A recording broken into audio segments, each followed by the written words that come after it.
Hello, everyone. This is JD Calderon, and this is Indy Comics Explained. And yet again, I brought another fantastic guest. But before we get to him, please hit like, hit subscribe, share out the video, let people know we're here, because I'm trying to bring independent voices to everyone.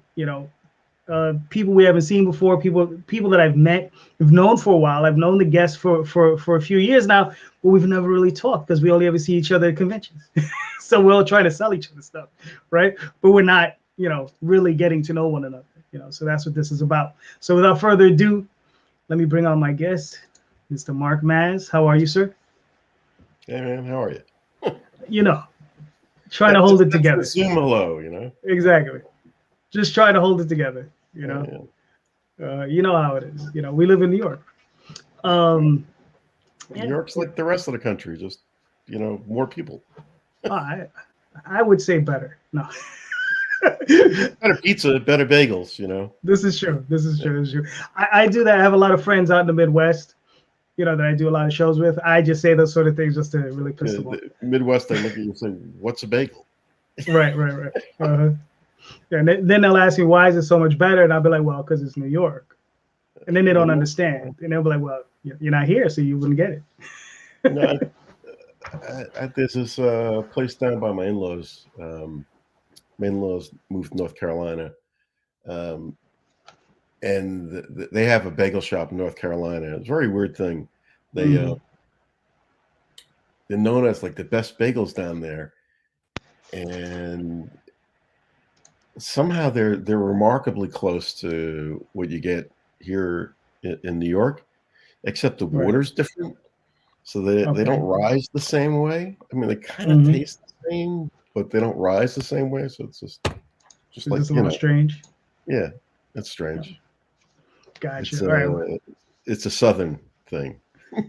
All right. So much about bagels, Mr. Mazz. Please, before we start, give me an overview of your history in comics. I know you went to art school, you went that route.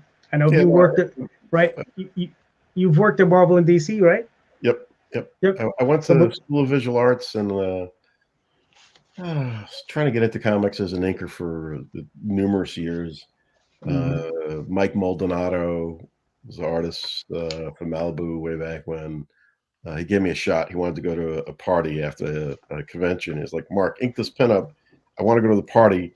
If you finish it and bring it back tomorrow, I'll get it published." I'm like, "Okay."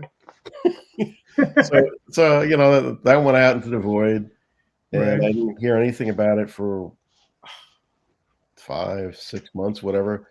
So on vacation, I come back, go to my local comic shop, and everyone's greeting me like, "Oh wow, world famous Mark Mazz." I'm like, "What?" And it was printed, So nice. A funny thing, What was it? I mean, what was it printed? It was X-Mutant swimsuit special. Oh, nice. Okay. So it was fun. It was a fun piece. Mike drew it and I inked it. Gotcha. And, yeah, that was the first published piece, and then I was around. Would do like production and advertising stuff for different comic companies. Like when Sirius first launched, I did all the production work. Joe Linsner was the art director, of course. Right. I did a bunch of stuff for Caliber. I did a bunch of design and production works for Billy Tucci's Crusade. This is all before I got hired by Marvel. I got hired by Marvel. I responded to an ad in the New York Times for an art director for Marvel. And I got hired, me and this other guy got hired out of 680 people. Wow. So I was kind of like, really? It was cool. I was working at Marvel for like 3 weeks. I'm walking down the street and walking up the building and I go, "Oh my God, I'm working at Marvel." It's the funniest damn thing. The realization hit me.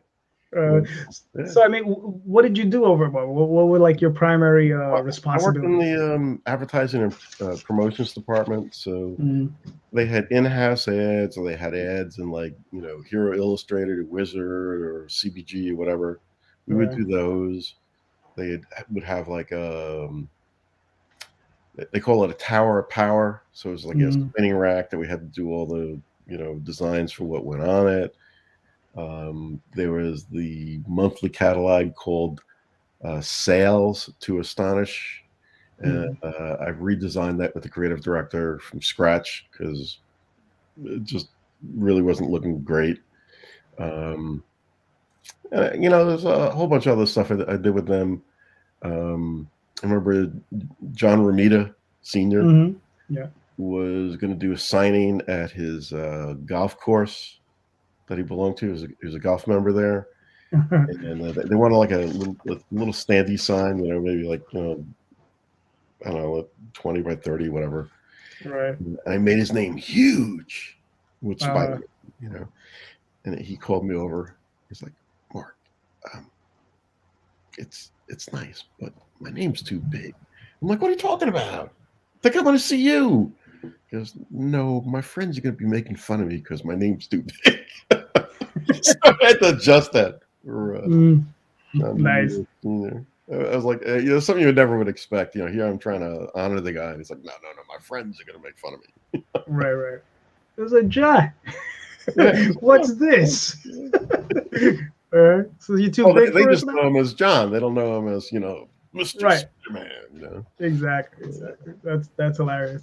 No, I mean, so that's really cool. But I mean, as far as like, like what's like when it came down to the job, like, working at Marvel, right? Like, a lot of people consider it impressive, say, oh, he's worked at Marvel, right? You worked at DC, right? Well, it's really not that much different than if you were to do, advertising in any other field. They got an image, they got something they want to say, you got to communicate it. So the cool advantage of working at Marvel is you got great images. But it also was a weird, I think I said this to you before, it was like a Shark Tank thing. Right. You had 5, editor-in-chiefs, and they all trying to push their own, brand of the titles that they were doing. Like I remember doing something for Bobby Chase's office, and it was, they were trying to promote the new artist on Morbius.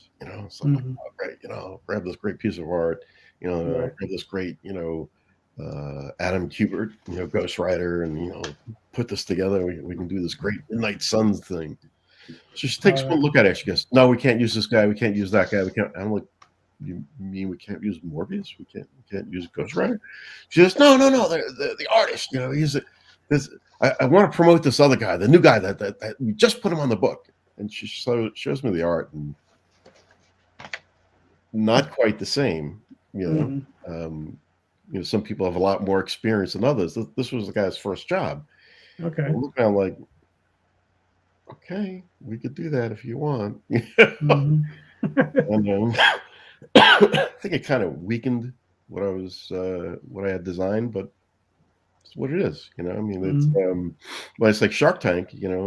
There's Mr. Wonderful.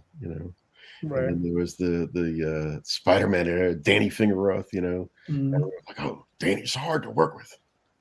All I wanted was like 2 seconds of respect. I mean, you like knock on his door, and he's reading something. Just let him finish the line he's on, so he finishes his thought, and then he'll talk to you. It wasn't ignoring you. It just was like kind of deep into these plots. Right. And I remember, like, why are people saying Danny's hard to work with? It was weird. There was a lot of that going on. There was Mark Grunwald's books, and then Carl Potts' books. Carl was actually really pretty cool. But it felt like the 5 flavors of Shark Tank. I watch the show sometimes now, and I'm like, oh, look, I remember that. But in a way, Marvel was such a big entity that they needed people to have control over certain parts of their fiefdom, so they would be consistent, so that people would engage with it. Because the Ghost Rider books don't look anything at all like a Spider-Man book.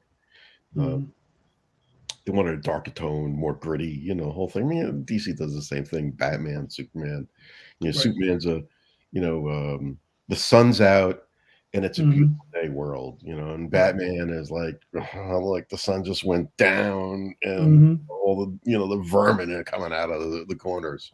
Right. So it's always, you know, there are those flavors in these big companies, and they're trying to maintain that, and some of them resonate better than others. You know, some people. I remember fairly recently, somebody was saying, "Oh, well, you know, we can't figure out what to do with Superman." And you know, Neil Gaiman, you know, chimes in. He goes, "Have him inspire people." Yeah, well, that kind of makes sense. You know, Yeah. Superman. He's whatever who all these characters look up to.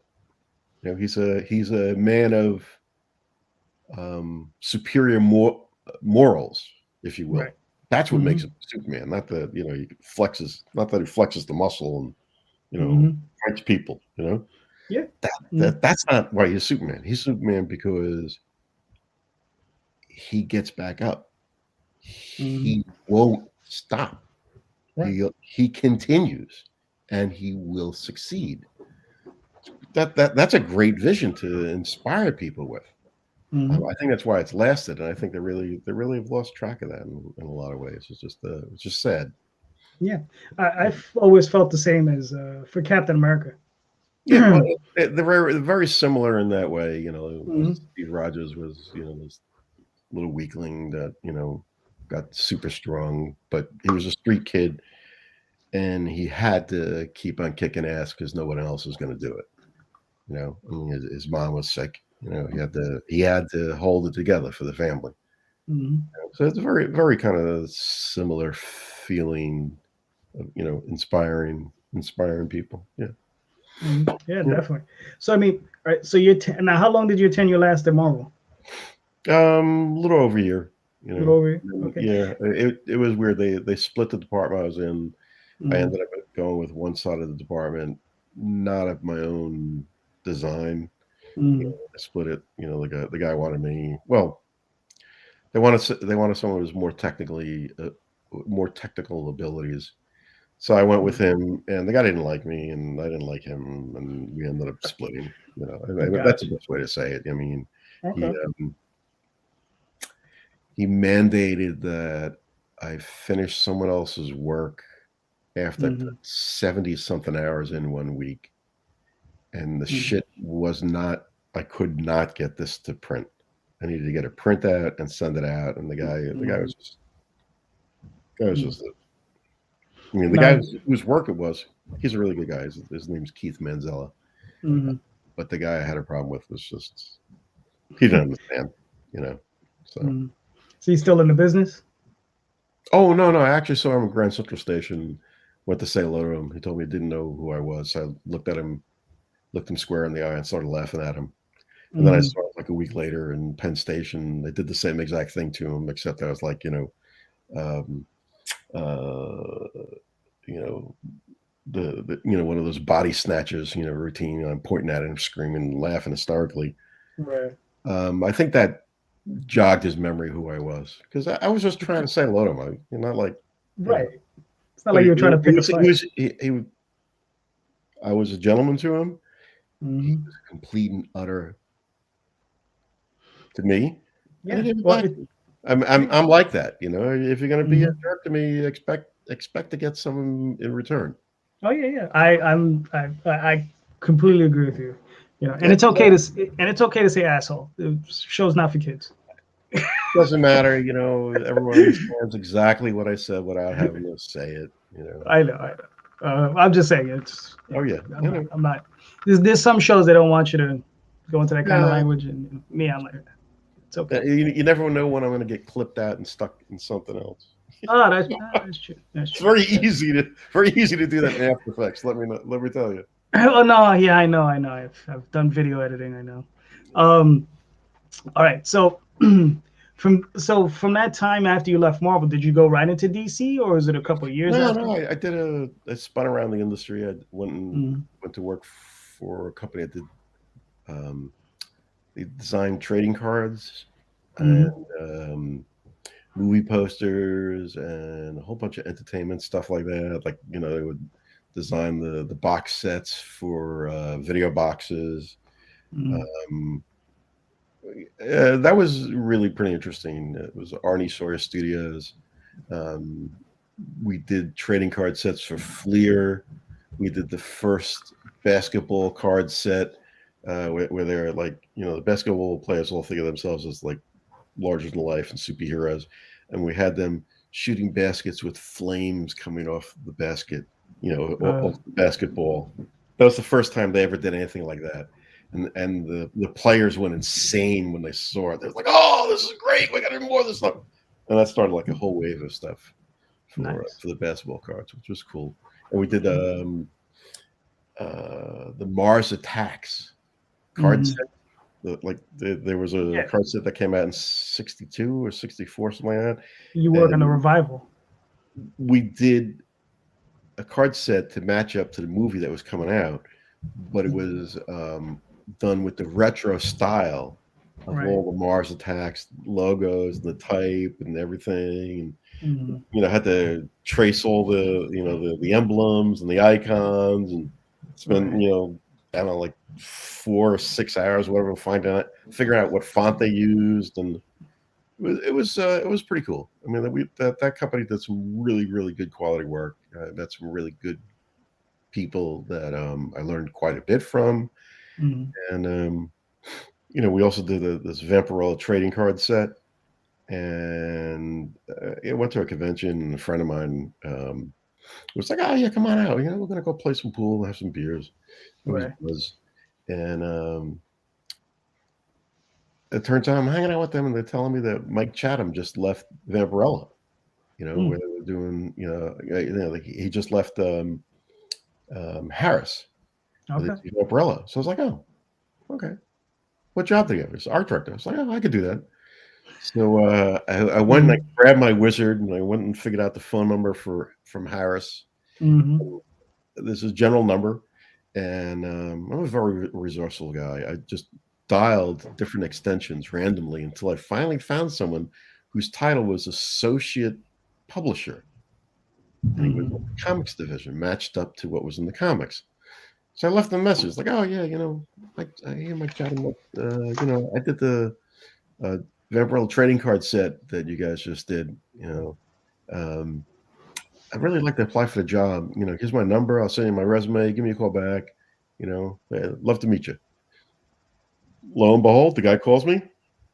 I come in, do the interview. You know, they look at the portfolio. I was like, "Oh yeah, you can do this." And I got the job. You know, so it was, you know, so it went from Marvel to the trading card company to Harris to actually Crusade for a little bit, then to DC. So I had to, you know, worked around. I spun around. Hold on, let me put up a couple of these. That's Connery's. This is a Dragon Multimedia. There's a guy named Connery's. Cool people. Says hello. Hey, Connery.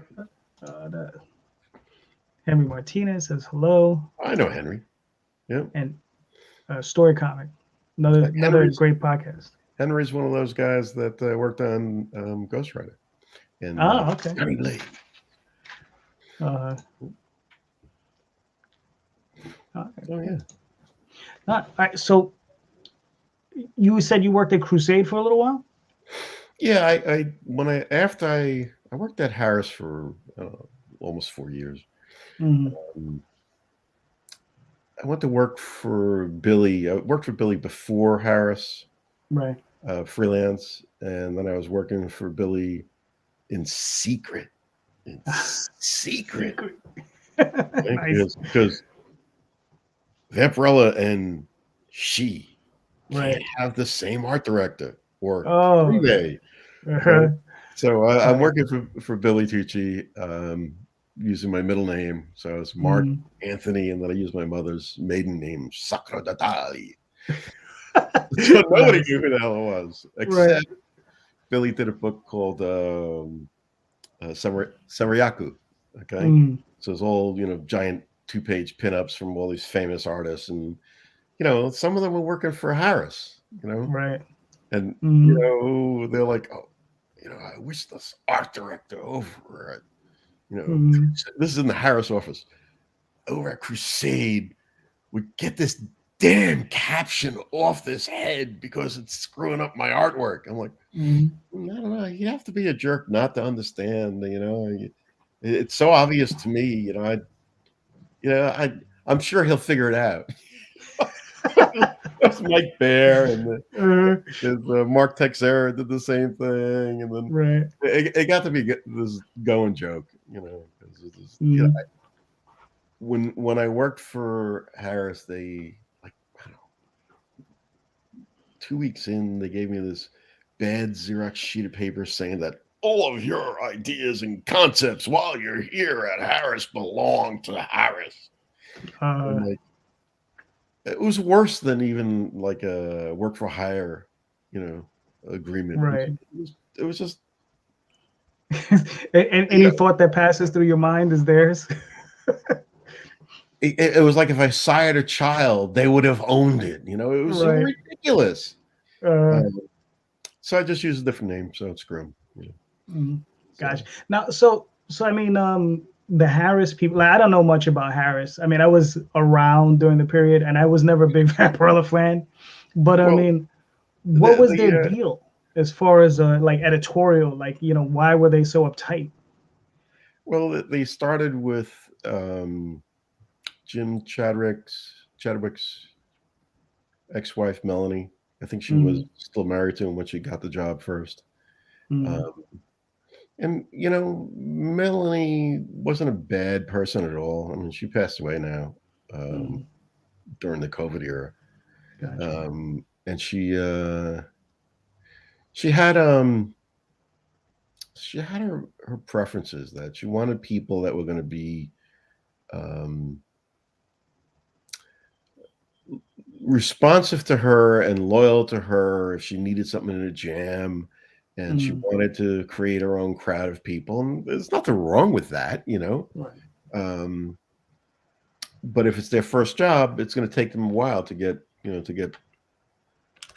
their chops in. And some of them, they broke their chops on Harris and then moved on. Right. Some of them, when I got there were a couple of people floating in and out of the office. I'm like, well, why don't we try and get this guy to do some work for us? Like Mike Baer. Mike Baer was just doing like a pinup here and there. I'm like, let him draw a freaking book. The guy can draw a book. Look here, here's Hellstorm. Right. And same thing with Mark Texera. Mark's a really well-known guy with a really good rep. He's a really good artist, just like Mike Baer. And I think he actually walked through the door with Baer. And I turned around to the associate publisher, because they were all wishy-washy about giving him anything. I turned around to the associate publisher. I said, if Mark Texera walks out of here without a job, I guarantee you will never see him walk through the door again, ever. Right. And the associate publisher was a fan of the work. And he's like, okay. All of a sudden, he's going to do a cover. And then all of a sudden, he's going to do some painted book. It's weird how things happen. Sometimes you got to be in the right place at the right time. And, Mark was getting fed up with Marvel kind of giving him work and then gaps, months and months gaps. And he wanted to paint. He didn't necessarily want to just do pen and ink anymore. He wanted to paint. He wanted to do painted books. And Marvel wasn't really kind of doing that at that time. And they probably should have just done it. They could have done it like a Punisher book and said, just stick it in the shelf until, there's a good time to publish it and publish it. These guys, Marvel's got they had some pretty deep pockets at the time. Well, maybe not then. That was just about when Marvel had gone bankrupt. Okay. It was 1995, I think. Yeah. Yeah. And it was a kind of a cool era, because we got to have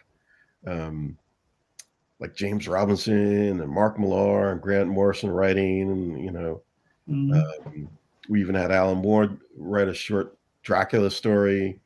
Like I said, there was Tex, Bear, Buzz. Let's see, Joe Jusko doing some covers. He did it two painted books. They got Frazetta to do a new painting for the 25th anniversary Wow. of Vampirella, and we did a statue created off of that. It was a pretty cool era. I mean, part of that was they had moved David Bogart, Melanie. She was on the outs. They moved David Bogart up. David had very little experience, and I used to tell David in the very beginning, you know, he's like, well, all these names are great, but how do we get them to work for us? I go, pick up the phone, dial, and ask them.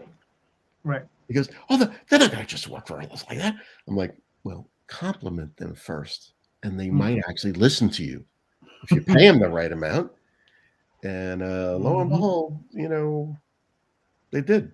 And he got a bunch of really cool people to work for us. And, you know, I knew some of the people. I'd give him the number or whatever, or he would call, you know, one of his contacts, Bob Greenberger. Got you. Okay. And, you know, call them and see if they would work for us. And it was funny. Like Mark Millar started writing some Vampy with Grant Morrison. And Grant was kind of not really totally so interested in doing Vampirella. It wasn't his gigs, you know. Right.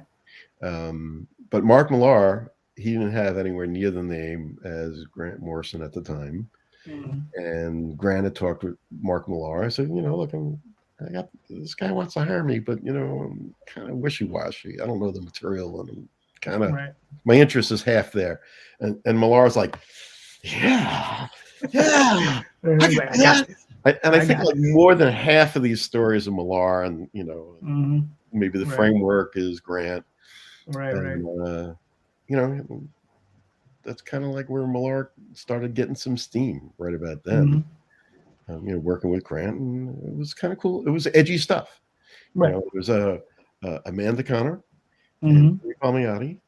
And I remember Amanda came into the office, and she was like, you know, Amanda's just such a personable person. She's really, really cool. And, you know, she's showing the portfolio and the whole thing. And I had already seen one or two pieces where she did this Conti crayon kind of like, you know, drawing. Right. I just loved it because it was just like, you know, some of what I loved in art school. And I'm looking at it, I'm like, this is great. She's showing me the line art, and I'm like, I go, just show me the Conti crayon stuff. And she's like, well, you know, they told me up at DC that won't reproduce. I looked at her, I started hysterically laughing. I said, tell them to fucking get a life. That was 40 years ago. It won't reproduce. I guarantee you we'll get it to reproduce.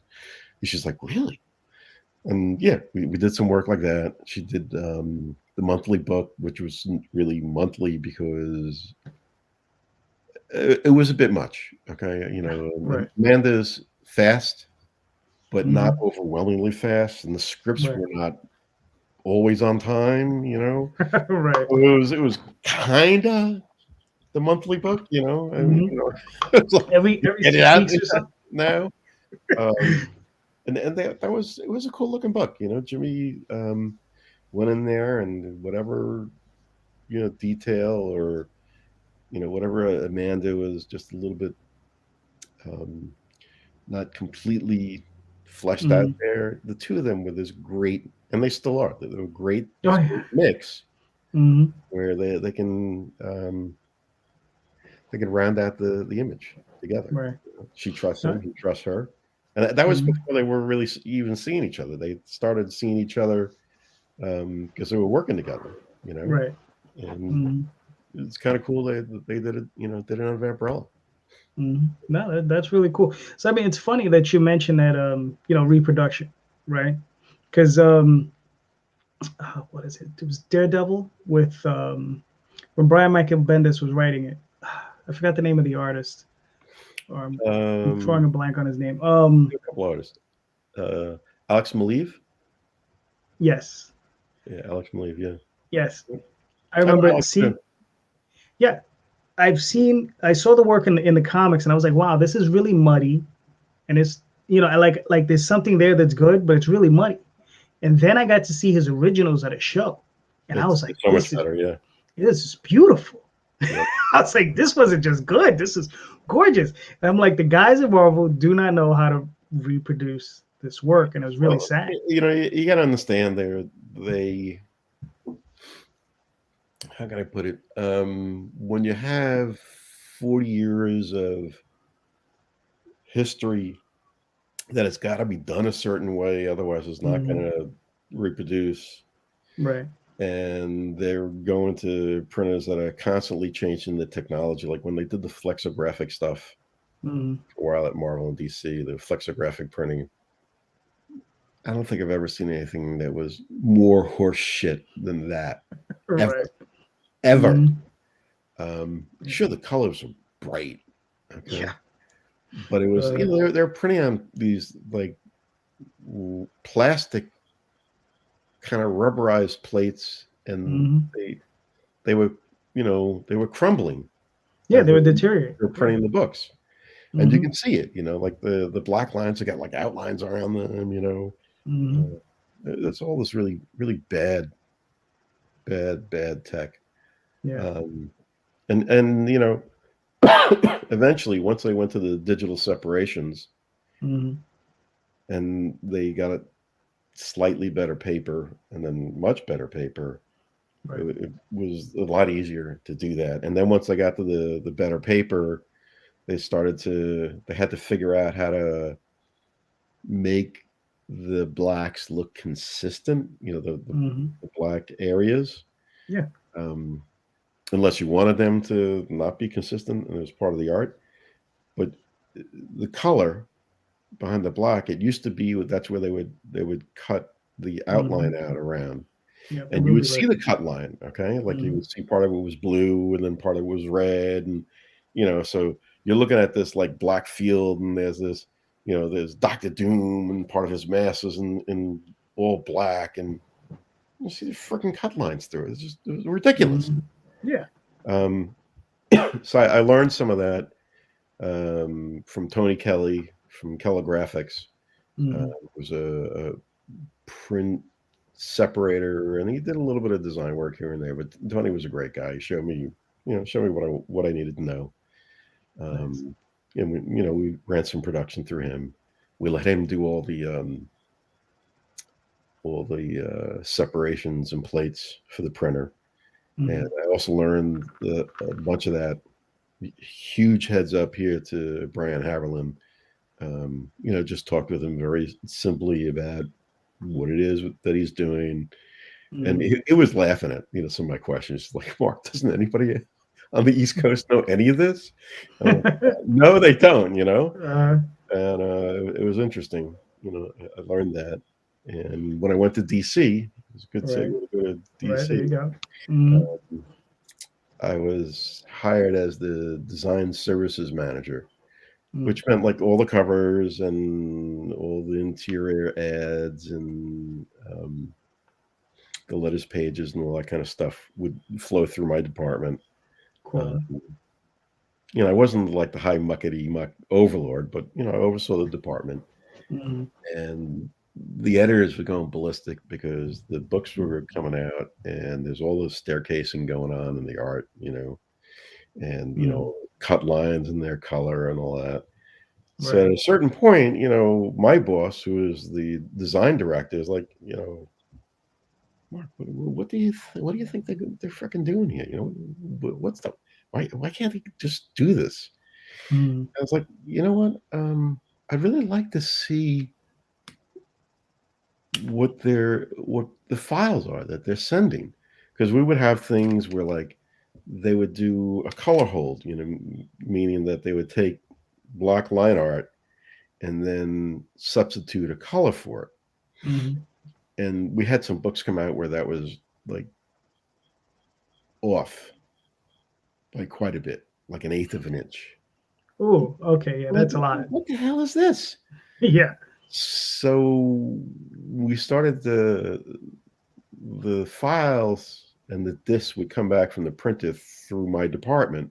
I started telling the guy that was he was getting them. I said, when this book comes back, hold the disc for me. So I would go and look at the disc, because they were going to archive that stuff. Right. I look at the disc, and they set up the color hold in Quark, okay, and it was shifted. No, it was dead on in Quark, but Right. the book printed with it off. I'm like, how could this be? You know, and then we had one cover print where a piece of something was moved over a piece of art, and that was off register and in black and white. And I know immediately that means it's RGB, and we're printing, we're printing color books, which is CMYK. So RGB is video, and CMYK is print, and that the twain shall not meet, right? No. So I'm looking at this stuff like, how the hell did they get this wrong? So my boss is telling me that the contract with Donnelly is up at the end of the month, and there's a big discussion going on about, they're screwing up a lot, and we'd like them to not screw up as much. So I remember at a certain point, we would get, random calls from the printer. Oh my God, we don't have this font. And they rattle off the name of the font. And then, like half an hour later, oh, we don't have this font. Right? All these guys that do the work know enough, they got to send the fonts. Okay. They're not idiots. They've actually done this somewhere else. They know they got to send the fonts. So, people would be coming to me like, yeah, how come the printer doesn't have the fonts? So having dealt with Quebecor previously, I've had these conversations with them where they call me and say, I'm looking for these fonts, and I have a copy of what I sent them, because that's the way I would work. I'd have a copy that I hold on to for each book that I sent out, and what I would send on the disc, send out. So I would tell them, did you look in the fonts folder that I included? Like, oh. I started calling it Les Fonts, as a joke, and that only made it worse. Oh, I'm sure. I stopped calling it Les Fonts, but I found out what was going on when I was working at DC. I was talking to when they came into the office, I was talking to the sales rep, nervous as all fucking get out, because we had like, I don't know, 7 books where they screwed up the printing. Okay, they had real problems in the books, and he's telling me, well, it's, this is all your fault. This is what you're sending us. I sat him down. I said, here's this book, here's the disc. You want to look at them together? And I did, on one book, just one. I said, this is what we sent you, and this is what you printed. Now tell me what's going on. And he just got all despondent, looked down, whatever. He looked over at the tech guy he brought with him. I didn't know he was a tech guy. He was the main tech guy for the plant. The tech guy goes to me, we used to not be a digital plant. They took all the people that are doing the press work and stuck them in front of a computer and didn't really train them well. Gave them some training, but they all go out to lunch. They come back, 2 hours later, and they're really no good. And I'm like, oh, And so your staff is drunk. And then we started talking about the fonts. I said, how come I'm getting phone calls? Like, 2 weeks ago, I got a phone call 2 or 3 times every day that you didn't have the fonts. And he's like, oh, well, when I'm not, I had to go to the plant in Germany. We're getting new equipment. I had to be trained on the new equipment. I wasn't around. I go, what do you mean? He goes, well, they didn't, I guess they didn't bother to load the fonts. I'm like, oh my God. So I turned around to him. I said, look, in preparation for you coming here, I made your meeting easier. Okay. Here's a disc. It's got every font that DC's using on the disc. Please hold on to it. And when you're looking for a font and you're afraid you don't have it, look on the disc. It's on the disc. And if it's not on the disc, I'll send it to you. Mm. Okay. And I said, expect a new disc every 6 months with the latest. Okay. In addition to what's on it. Right. And they look at each other like, okay. So I get this weird, awkward silence from them. Okay. Half a day goes by, and then all of a sudden I'm hearing in the email chain that they want DC to sign a document saying that it's okay to violate the their font agreement as a printer, and that we'll be responsible for that. Okay. So I turn around, I look at my boss, I go and talk to him. I was like, what the hell are these assholes talking about? They're our fonts. We're giving them to them. It's incumbent upon them to erase it from their machines when they're done. It's not the other way around. Okay. Mm-hmm. And, I mean, he comes from the same world I came from, which is, computer graphics and design and art direction, the whole thing. He's like, let me take care of this. So he goes and talks to the president of the company, Paul Levitz, explains it to Paul Levitz. All of a sudden, not a word was ever said about that again. Right. Of course, Paul told him, this is your responsibility, not ours. And this legalese, go put it away. Right. So there's a whole bunch of really crazy stuff like that. When I started working at DC, it literally was the wild, wild west for digital production. DC had an executive production manager, Bob Rozakis, who I hold in very high regard. The guy was very, very good at what he did for a very long time, but he really was not a digital guy. And I'm not saying it as an insult. I think he tried pretty damn hard to get into the digital world. And I think he got partly in, but not as far as the technology had gotten. And I still remember that guy from when he was writing, Man Bat, of all things. Right. Okay? And I love that stuff. And I told him that. And he ended up getting let go when I was there, mostly due to all the errors that had been happening before I got there. They brought me in to try and fix a bunch of it. And I got such a heavy steel door of resistance.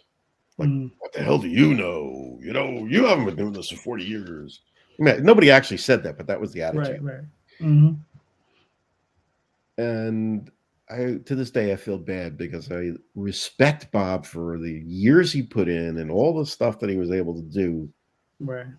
But I still wish that we had gotten some more common ground between us, because the guy could have still done that. And he knew paper stocks. He knew what the printers could do.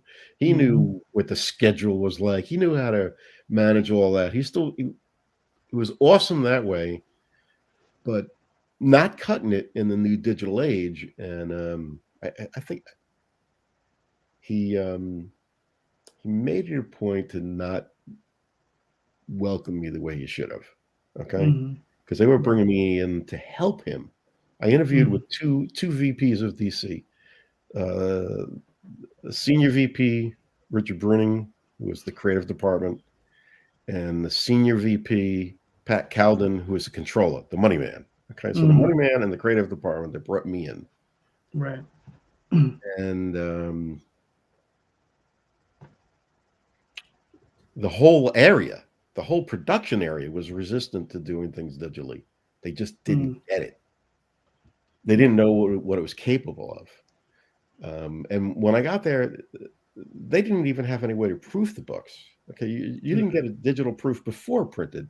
You got sheets of newsprint after it printed, and the mistakes were in there.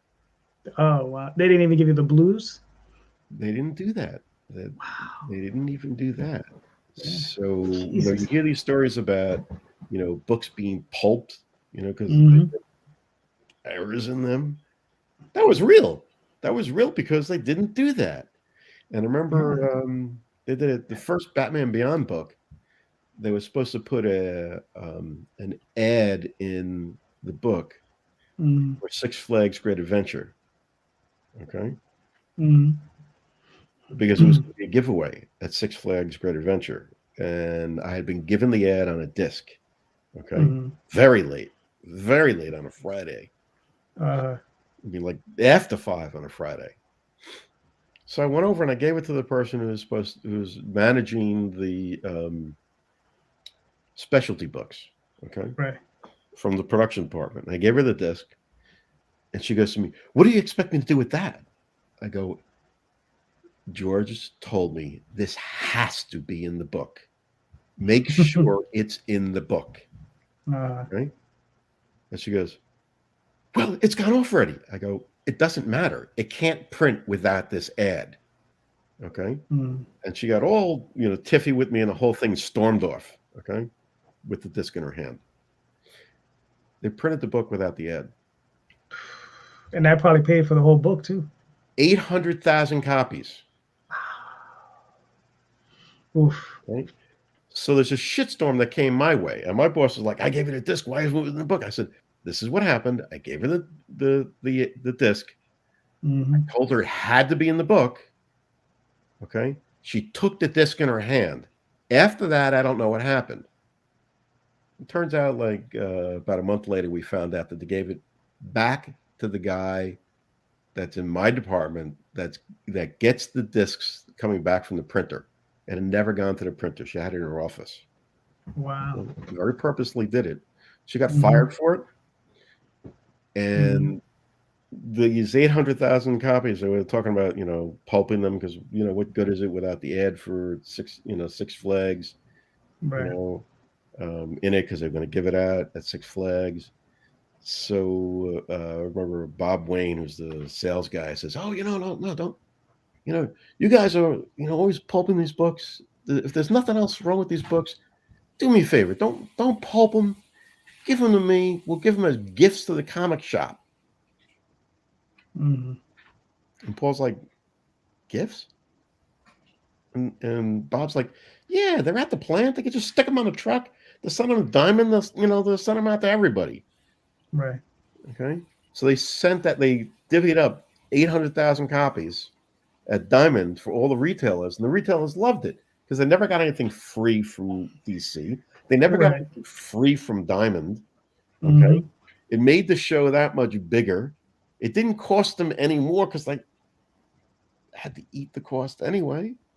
Okay. So it ended up being, it affected the bottom line, but it was actually a very good thing for the comic shops and for DC's relationship with the comic shops. All because this person decided not to stick it in the book. It's like, it was kind of. That's it's an interesting story when you hear it, Yeah. I mean, that's fascinating that series of events led to that, which I would imagine led to other things that, DC would do in the future. That's what a really clever sales and marketing guy does. He takes lemons and turns them into flowers and lemonade. Yep, this is true. This is true. That's Bob Wayne. That's really cool. So I mean, I know you did a bunch of other stuff. We're probably gonna have to do a part 2 to this at some point, because I know you got a deep history. One of the things I know you did, I was looking at the website, and I was gonna ask you, like, what happened with CCN? Oh no, CCN. I still want to pursue that. Okay. I still, own all the URLs and everything. I was working with different people, interviewing creators, and I love doing that. I think the last one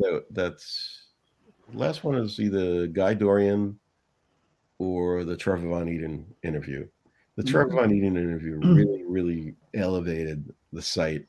There are a lot of great interviews on that before that, but that one was very topical and it was very explosive. It was a tell-all, Ramon Gill had interviewed Trevor Von Eden, and Ramon asked him some fairly direct but also simple questions. And Trevor, he did a tell-all. He wrote it all out. He talks about his three distinct examples of racism he hit while working at DC in different eras. Three different eras. Wow. And there's no way that it can be anything but what he wrote out. There's just you can't. I mean, if you don't see it for what it is, you really have your head in the sand. I remember when I met Trevor, I told him when I was in art school, there was only maybe 6 comic artists that I had admired, that were worth their salt, worth their weight, that were working at that time, and he was one of the 6. One of the 6 that actually kept me interested in comics. Right. One of them was Trevor, because he was doing some phenomenal stuff. He did a Batman annual. He did that Green Arrow miniseries. He did Thriller. He did all this great stuff. And I got to know Trevor pretty well. He's actually a very humble guy. But you can't help but notice, the way, let's say, Marvel treats John Romita Sr., who's still alive and he did plenty of work for them way back when, or say Howard Chaykin, the way Marvel would treat Howard Chaykin or Jim Steranko.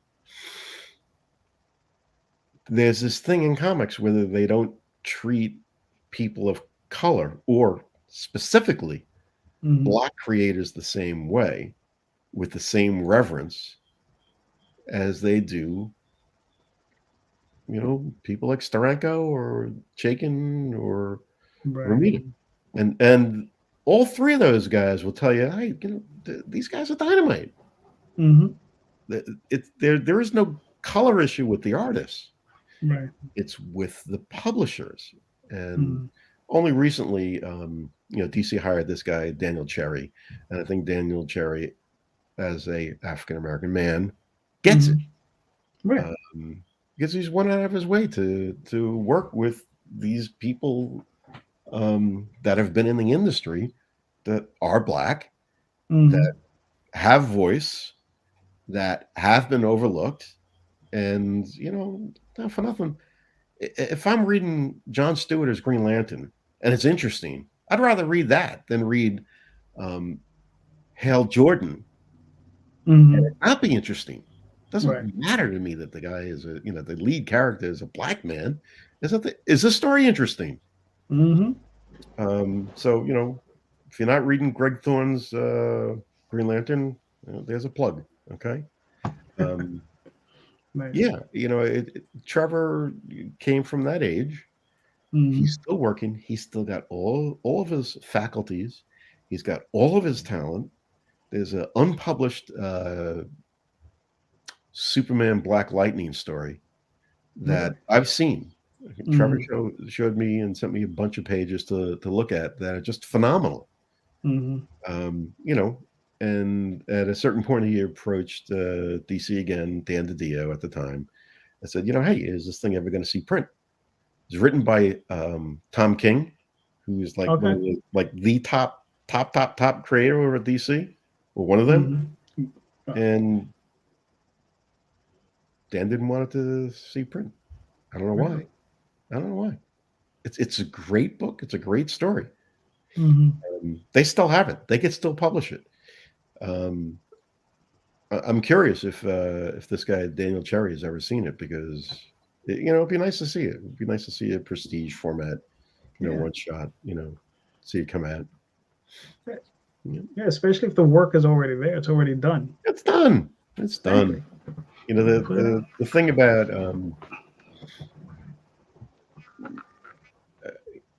I've been friends with a number of creators that just happen to be Black.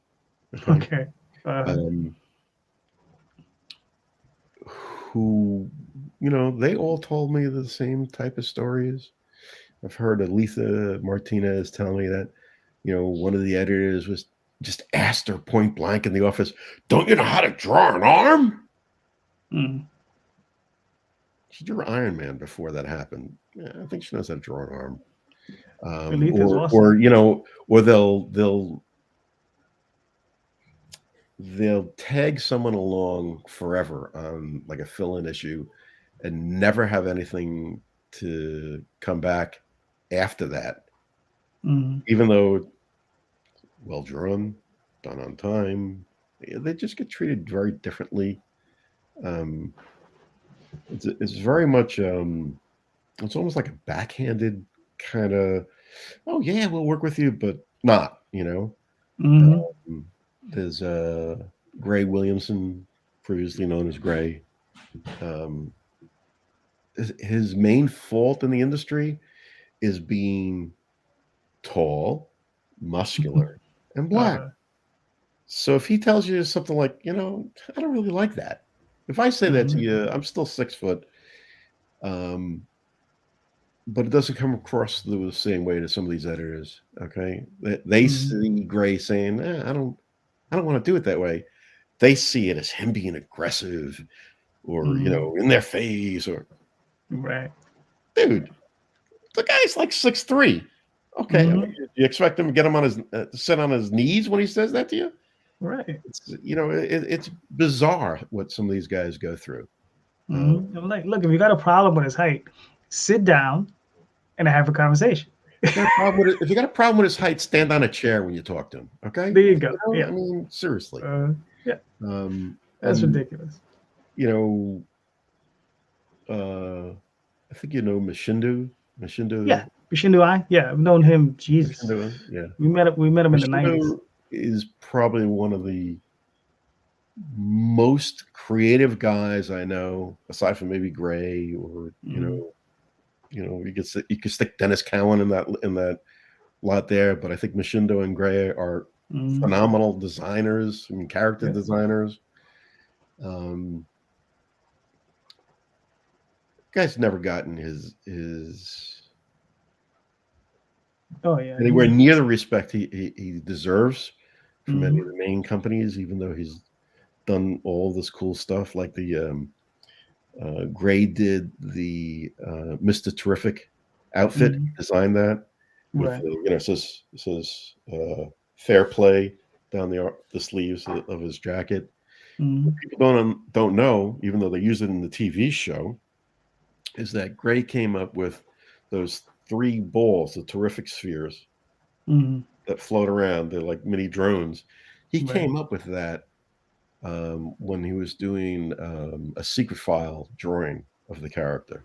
Okay.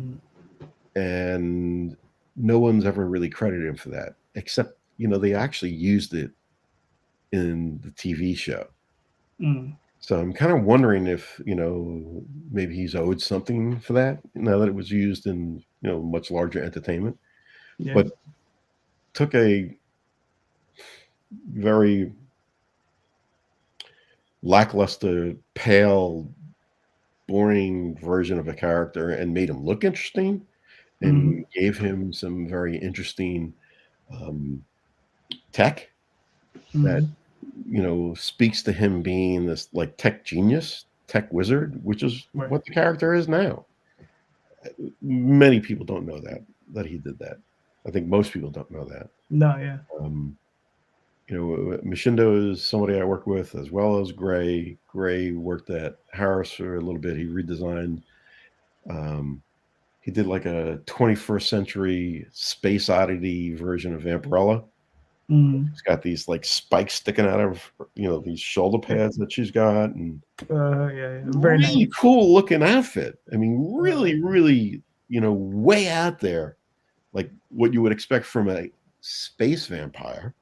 Okay, which is what you're supposed to be. And they never followed through on that because it wasn't in the vein of what they were doing, but that they did use it in a different way. But ever since I saw that, I love both of those people, both Gray Williamson and Machindu, there's phenomenal character designers.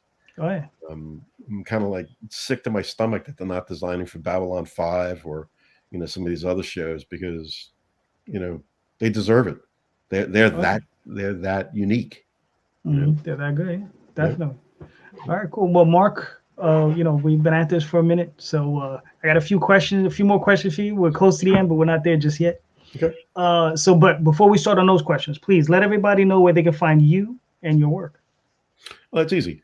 You could find my comics work at atlasunleashed.com. So all one word, atlasunleashed.com. That's all the comics. You can read, there's easily 45 interviews on Comics Creator News, CCN. So it's comics with an S, comicscreatornews.com. And if you want to look at my design work, you can look me up on YouTube. Just do Mark Mazz on YouTube, and you can see some of the motion graphics I've done. Or you can, you know, look at my website for my design work, which is Mazz Works with an X, MazzWorkX.com.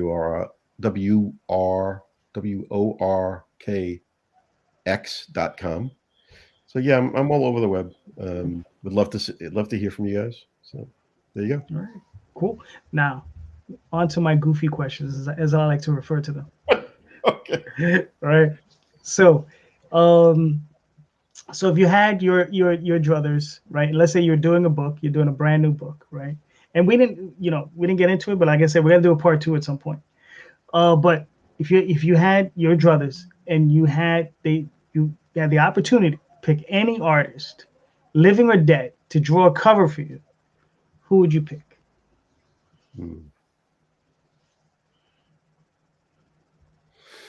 That's really, really hard. There's so many just phenomenal artists. I'd love to work with Joe Dusko again. Joe, he never fails to deliver awesome work. Joe's awesome. Brian Boland, you know, love to work with Brian Boland. Yeah. Liam Sharp. Yeah. Liam Sharp. Those three. I can't choose one. Yeah. No, I got you. That's fair. All right. Now, if you got the golden ticket and they called you up to Marvel or DC and they said, listen, Mark, take your pick. Oh, and it doesn't matter. It doesn't have to be just Marvel, DC. It could be Image, it could be any of these companies. They said, pick your IP, which is the one you'd want to work on.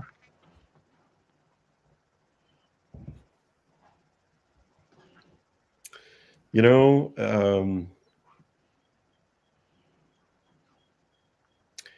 it would have to be one of these two. They're very far apart. Okay. I would love to do Star Trek, not Star Wars. Okay. I want to do Trek. I want to do Trek from Kirk's era, not necessarily Kirk. Okay. It could be Pike. I mean, I would do that in a second. You know, write that. Or the other book that I think I'd have to write it with someone, because I think it's going to be really round. The characterization has to be super, super sharp. Fantastic Four. Fantastic Four, nobody wants to do Fantastic Four currently. But to me, it's a family story. The dynamic between the kid brother and you know, the genius boyfriend, and the, you know, rough as rocks, you know, best friend, you know, there's some really cool stuff in there. When I first read Fantastic Four, it felt like a Kirby book to me. I didn't read it when Kirby was doing it, but I read it when George Perez did it, and Marv Wolfman and Roy Thomas. And every issue, it was a new idea, a new concept, a new adventure. And everything was a new adventure. And I just love that, you know, that you can get out and be all around the world and the universe, you know, in the middle of these 4 pages, you know, the four color comics, and experience the world. And it has this great appeal to me, that as an adventure book. Superhero book, I think that's its downfall more than the adventure. The adventure is what makes it interesting, fun, new.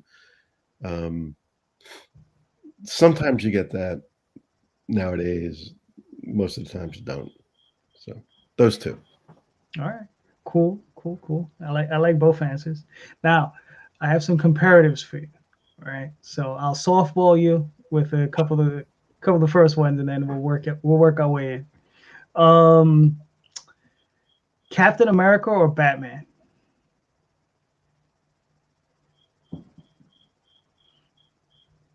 No, they're so different. I think I'd go with Captain America, not because I don't like Batman, but I think Captain he's a gold mine. He's a man at a time. Mm, He comes we see it as a golden era, and it was fucking like the edge of the end in World War II. It literally was the edge of the end, mm, where everything, just the drama of it was just amped to, 11, 12, whatever. It was a very dangerous time. We don't see it that way now. right. But anybody who's lived through that and still has it and is a man at a time from that moment, I think that's dynamite. That's gold. I mean, just Mm, you see him like at at Denny's, and then all the crap that happens at a Denny's. right. That would be gold. You see him in front of the Empire State Building, looking down at the Freedom Tower, and that's gold. I mean, it doesn't matter what you do; Mm-hmm. it's gold. So, All right. Cool. Godzilla or Gamera? Godzilla.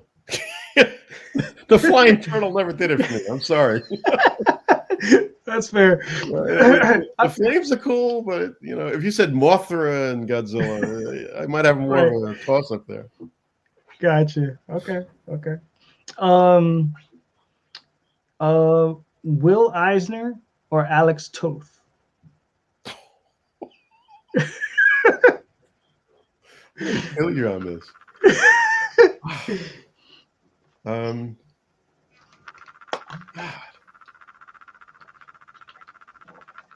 I think Eisner overall could do anything, and Toth is much more a shadows and light artist. I think Eisner could do humor, and I'm not sure that Toth could. Otherwise, Mhm. they're both, they're both from Mount Olympus. What can I tell you? All right. Gaiman or Morrison? Which Morrison? Oh, I think you said Grant. Morrison. Grant. No, Morrison. no. Grant Morrison or Neil Gaiman? Morrison. Grant Morrison. Okay. Now, why? Why would you pick Grant Morrison? I know, believe it or not, it's my choice too, and I have my reasons. Yeah, I've met Neil and I've met Mm-hmm. Grant. Neil's a very nice man. Okay. I've met Grant, and he's got this like little. You could see behind his eyes the gears moving back and forth, and Mm-hmm. the little kid that just wants to have fun. Okay, Okay. so he'll set things up that you won't see coming from a mile away, and then hey, he just pulls it out. Mm-hmm. He pulls out the surprise. Okay. Yeah, got to be Grant. Okay. Fair enough. Fair enough. That's good. That's good. All right, we'll go a little old school with this one. Isaac Asimov or Robert Heinlein? Timeline. Oh, I think nice. Okay. I think Asimov is a brilliant mind Mm-hmm. that is a little more tedious to read. I think Mm-hmm. Heinlein is it's more enjoyable to read. It's got Okay. nothing with the concepts. It's got Mm-hmm. to read. I could get through a Heinlein book in an afternoon. Right. Asimov book. It's Yeah. it's almost like you want to sit there and ponder what is Right. written. before you get further on, and then you're no longer in the book anymore, and you're just not in the concepts. And despite all that, I still love Foundation. It's on TV. It's Apple Plus. Get it now. All right, cool. Hulk Hogan or Ric Flair? Hulk Hogan. I don't even know. Ric Flair? You don't know who Ric Flair is? No, I'm not a wrestling guy. It'd have to be. Oh, okay. I don't. If you said That's Randy fine. Savage, I mean, then I. Ric Flair. Have you ever watched any type of like football or UFC, and you hear the crowd and everybody goes woo? Yeah. Yeah, that's Ric Flair. Oh, okay. That's where that comes from. Ric Flair. Yeah. That's fine. That's funny. Oh, this is. No, I'm not gonna ask that. That's unfair. What's unfair? Ask me an unfair question. Tim Vigil or Richard Corbin? So, see, Tim's a friend. It'd have to be Tim. Richard Corbin is they're like The even. legend. They're like even Steven. They're legends. Yeah. Now if we can I think Tim Vigil might even say Richard Corbin. Okay. Right. Yeah. And I love both these guys. They're. No, they're masters and they're legends, and I just want Tim Vigil and they're not afraid of the human body. No, not at all. Not at all. I just want Tim Vigil to finally put out a nice big volume, complete set of Faust printed, with a nice slipcase, the whole 9 yards. I want one of those. If he's listening, Tim, I'll design it with you. There you go. Exactly. I mean, we need that. We really do. Yeah, we really do. All right. We've been at this for a little bit, so I'll ask you a couple more questions and we'll wrap it up. Okay.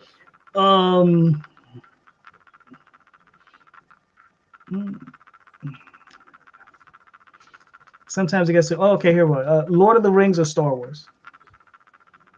I never read the Lord of the Rings books. Mm-hmm. I just have not. I mean, shame on me. I would say Star Wars. It means more to me. Saw it when I was 14. I think the little known secret is that I met Keith Williams at creation conventions back in the mid 70s, and back when they had film reels. Okay, and they would run the film reel, and they'd see all the clips in the new movies. And then they had one that was just of this like new sci-fi thing, and it was like a fantasy and science fiction, and happened far, far away. That was Star Wars. And when they ran it, we would watch it and I'd draw on the floor and the whole thing. And when they were done, we're like, could you run it again? They run it again. It's like, can you run it backwards? Nice. Yeah. Star Wars. All right. That's fair. Yeah, I'll ask you this one. Nobody likes this question. Stan Lee or Jack Kirby?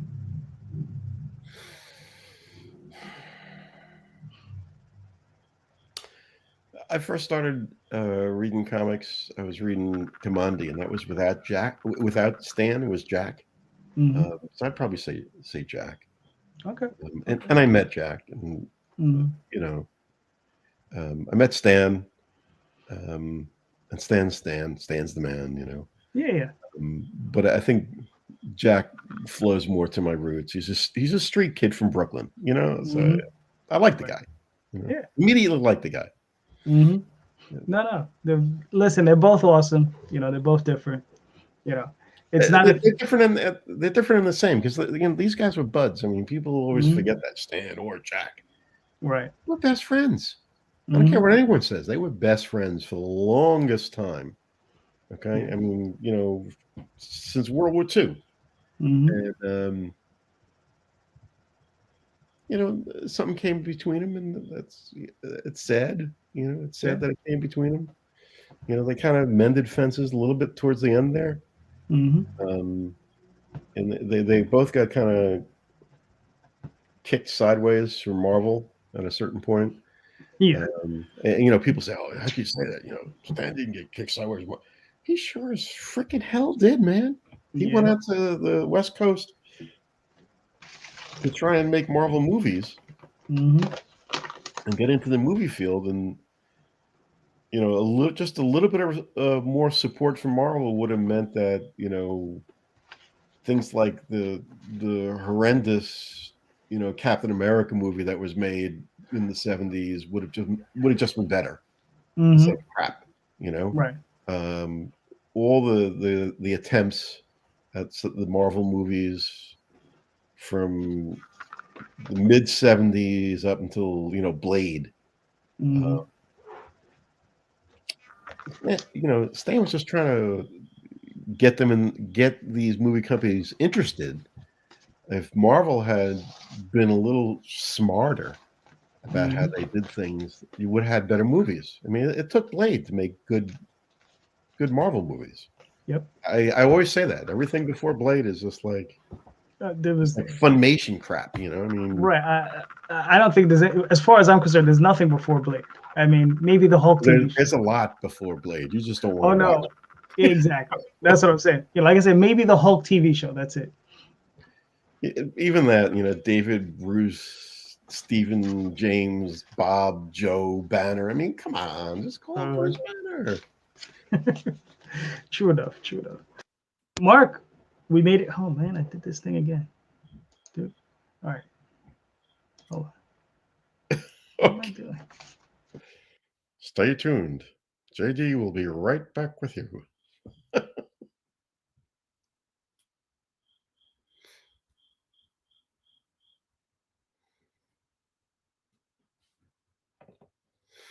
So now we've got a few minutes filler. What do you want to know about JD? Put it in the chat and I'll tell you.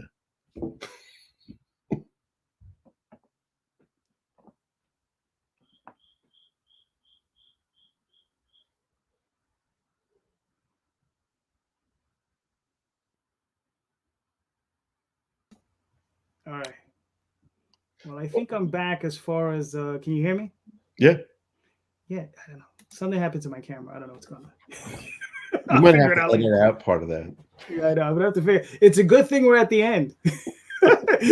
Did anyone ask anything? You know, just put it in the chat. Nothing. All right. Well, Mark, it was fantastic. You know, sorry for the technical difficulty, but like at least it happened at the end. So please, one more time, let everybody know where they can find you and your work. So you want to find me at atlasunleashed.com. All one word, no dots, no spaces, atlasunleashed.com.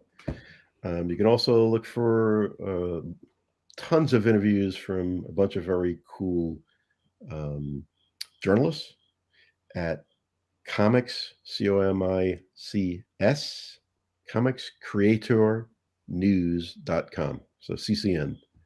It's a little play on words there. And you can find me on Mark Mazz YouTube. If you find a band named Mazz, Mexican rock band named Mazz, that's not me, but it's kind of cool. All right, cool. All right. Well, Mark, that's it. Please, everybody, hit like, hit subscribe, or share out the video. I'll see you guys soon. Thank you so much. And I'll be talking to you soon. Have a good night. See you soon.